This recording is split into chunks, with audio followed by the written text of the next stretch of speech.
This is still a regime that is likely to be able to repress its people, and a regime that is likely to be able to support limited strikes, opportunistic strikes on tanker traffic, on oil infrastructure, on civilians in the region, on in promoting terror internationally against targets against Americans, which is something that the U.S. intelligence agencies had warned the Trump administration about before the war started.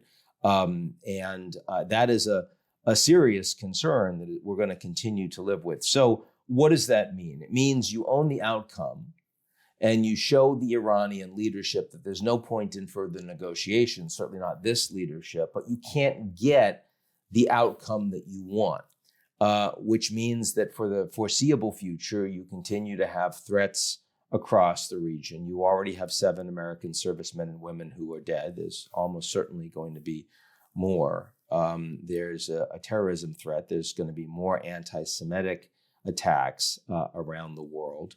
Oil prices are over $100, and they are likely to stay comparatively high even once you have convoys and insurance provided by the U.S. in place for at least another quarter.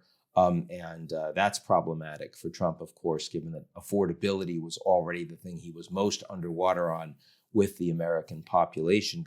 You've got the Russians who are empowered by all of this and are more capable of meeting their budgets for the next year, and the Americans suspending some of the sanctions so that oil can get out, even if it's Russian oil, even if it goes towards the Ukraine war effort.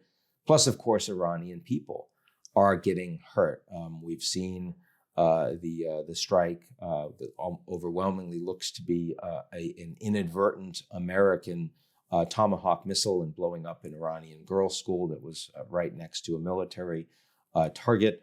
Trump says that was the Iranians. Even his Secretary of Defense, Pete Hegseth, immediately and very unusually said, no, sir, there's an investigation that's ongoing. But this, of course, is on the Iranian people, as is the strikes on oil tanks and infrastructure around Tehran over the weekend. And now you see the black skies and the poison rain and atmosphere that the Iranians in Tehran are experiencing. And if there's one way to turn the Iranian people against what the U.S. and Israel is doing, it is that kind of hardship that they are experiencing, which is frankly unnecessary.